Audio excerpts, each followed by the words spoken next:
نحمده ونصلی علی رسولہ الکریم اما بعد۔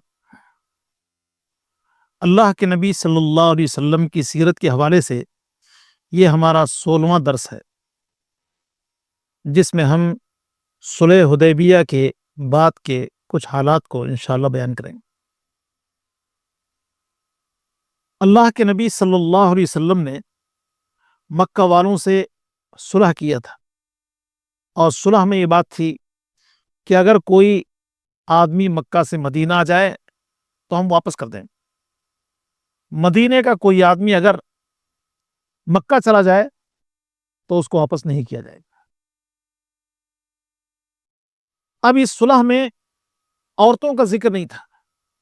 اللہ کے نبی صلی اللہ علیہ وسلم کی خدمت میں عورتیں ہجرت کر کے آئیں۔ مکہ والوں نے مطالبہ کیا کہ ان عورتوں کو ہمارے حوالے کیا جائے۔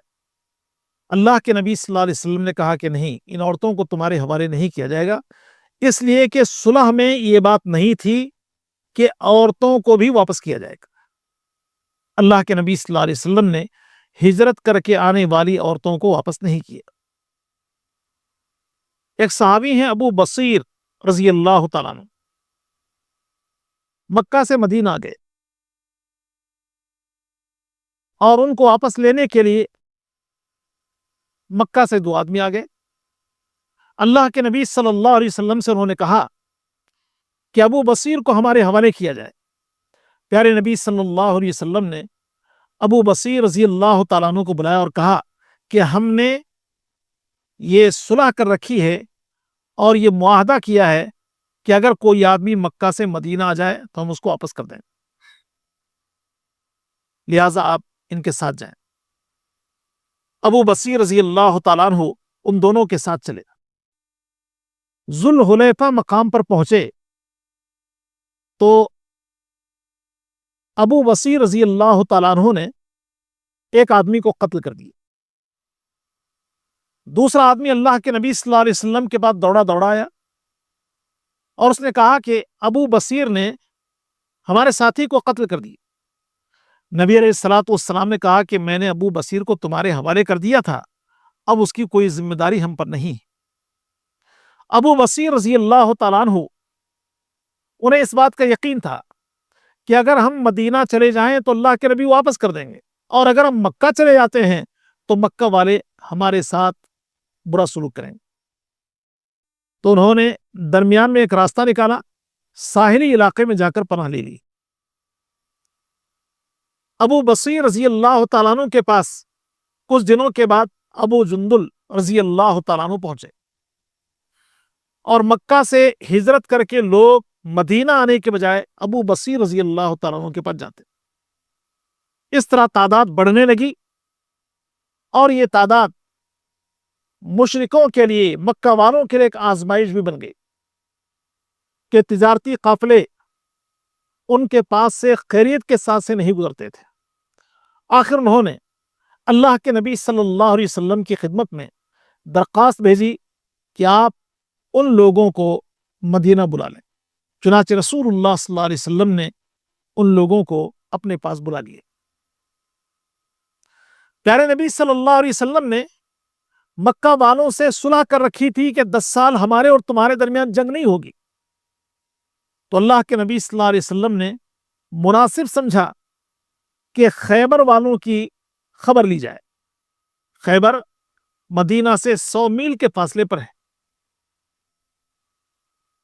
وہاں یہود آباد تھے، اور وقتاً فوقتاً مسلمانوں کے خلاف کارروائیاں کیا کرتے تھے۔ اللہ کے نبی صلی اللہ علیہ وسلم نے خیبر کی طرف جانے کا فیصلہ کیا۔ خیبر میں 8 مختلف قلعے تھے۔ اللہ کے نبی صلی اللہ علیہ وسلم کے ہاتھوں اللہ رب العالمین نے ایک بعد دیگرے تمام قلعوں کو فتح کروا دیے۔ ایک قلعہ کے فتح کے موقع پر اللہ کے نبی صلی اللہ علیہ وسلم نے فرمایا، کل میں جھنڈا ایسے آدمی کے ہاتھ دینے والا ہوں جس کے ذریعہ اللہ رب العالمین خیبر کو فتح کروائے گا۔ اللہ رب العالمین سے وہ محبت کرتا ہے، اور اللہ بھی اس سے محبت کرتا ہے۔ صحابہ کرام نے بڑی بے چینی کے ساتھ رات گزارا کہ کون خوش نصیب ہے جس سے اللہ رب العالمین محبت کرتا ہے اور اللہ اس کے ذریعہ خیبر کو فتح بھی کروا دے. بے چینی میں صحابہ نے رات گزارا، اس بات کی آرزو کہ اللہ کے نبی صلی اللہ علیہ وسلم ہمارا نام لے لیں تو یہ بڑی سعادت کی بات ہوگی.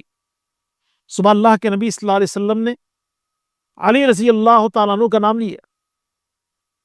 کہا گیا کہ اللہ کے نبی ان کی آنکھوں میں بیماری ہے، آشوب چشم کے وہ شکار ہیں. اللہ کے نبی صلی اللہ علیہ وسلم نے کہا کہ نہیں، علی کو بلاؤ. علی رضی اللہ تعالیٰ عنہ کو لایا گیا. اللہ کے نبی صلی اللہ علیہ وسلم نے اپنا لعاب ان کی آنکھوں میں لگایا تو ایسا لگتا تھا کہ آنکھوں میں کوئی بیماری نہیں ہے. پیارے نبی صلی اللہ علیہ وسلم نے جھنڈا ان کے ہاتھ میں دیا.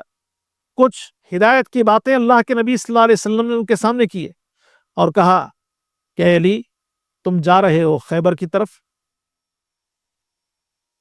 سب سے پہلے اسلام کی دعوت ان کو دینا. اگر تمہارے ذریعے ایک آدمی مسلمان ہو جائے، ایک آدمی کو ہدایت مل جائے تو یہ تمہارے لیے سرخ اونٹوں سے کہیں زیادہ بہتر ہے. اللہ رب العالمین نے علی رضی اللہ تعالیٰ عنہ کے ذریعے قلعے کو فتح کروا دیا. پیارے نبی صلی اللہ علیہ وسلم نے خیبر کو فتح کر لیا. خیبر کے قیدیوں میں قبیلہ بنو نذیر کے سردار کی بیٹی صفیہ رضی اللہ عنہا وہ بھی قیدی بنی. اور جب لونڈیاں تقسیم ہوئی تو دہیہ کلبی کے حصے میں صفیہ رضی اللہ تعالیٰ عنہ آئی. اللہ کے نبی صلی اللہ علیہ وسلم سے صحابہ نے کہا کہ اللہ کے نبی، بنو قریظہ اور بنو نذیر کے سردار کی بیٹی ہیں صفیہ، دہیہ کلبی کے حصے میں آئی ہیں رضی اللہ عنہ.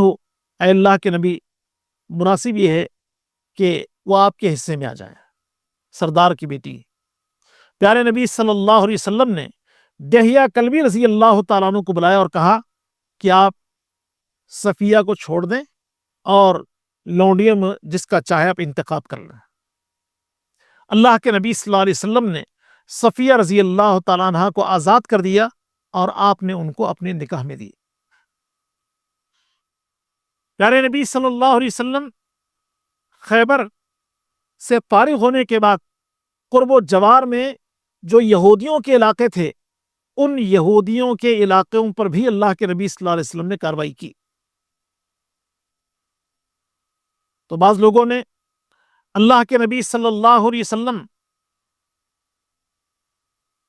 سے اس بات پر عہد کر لیا کہ ہم آپ کو کچھ مال سالانہ دے دیا کریں گے.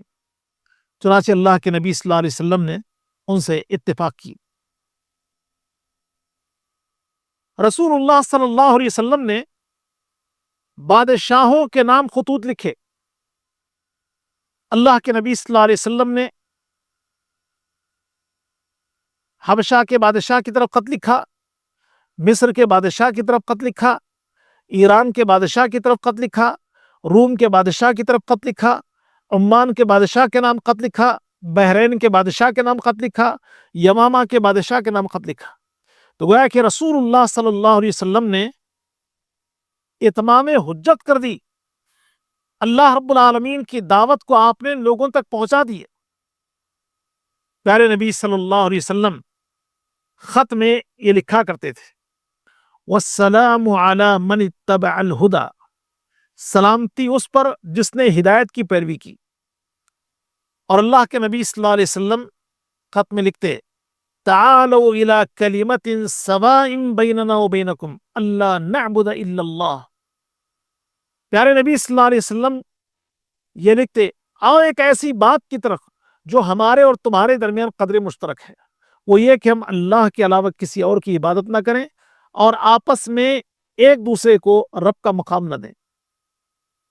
اللہ کے نبی صلی اللہ علیہ وسلم خط میں لکھتے، اسلم تسلم، اسلام قبول کر لو، سلامتی میں رہو گے. پیارے نبی صلی اللہ علیہ وسلم کے خطوط کا اثر کیا ہوا؟ بعض لوگوں نے اللہ کے نبی صلی اللہ علیہ وسلم کے خطوط کو اچھا سمجھا، اللہ کے نبی صلی اللہ علیہ وسلم کی خدمت میں تحائف بھیجے، جیسے مصر کے بادشاہ پیارے نبی صلی اللہ علیہ وسلم کا خط جب اس تک پہنچا تو اس نے اللہ کے نبی صلی اللہ علیہ وسلم کی خدمت میں سواری کے لیے گھوڑا بھیجا اور 2 لونڈیوں کو بھیجا۔ اللہ کے نبی صلی اللہ علیہ وسلم نے ماریا رضی اللہ عنہا کو خادمہ کے طور پر اپنے پاس رکھا، اور بعض لوگوں نے اللہ کے نبی صلی اللہ علیہ وسلم سے مصالحت کر لی، کچھ مال دینے پر اتفاق کر لیے۔ ایران کے بادشاہ خسرو پرویز کو اللہ کے نبی صلی اللہ علیہ وسلم نے خط لکھا۔ خسرو نے نبی علیہ الصلوۃ والسلام کا خط پایا تو آپ علیہ الصلوۃ والسلام کے خط کو اس نے پھاڑ دیے، اور ساتھ ہی اللہ کے نبی صلی اللہ علیہ وسلم کو گرفتار کرنے کے لیے یمن کے گورنر بازان کو یہ پیغام بھیجا کہ تم محمد صلی اللہ علیہ وسلم کو گرفتار کر کے میرے پاس بھیج دو۔ بازان کی طرف سے 2 آدمی اللہ کے نبی صلی اللہ علیہ وسلم کو گرفتار کرنے کے لیے آئے تو اللہ کے نبی صلی اللہ علیہ وسلم نے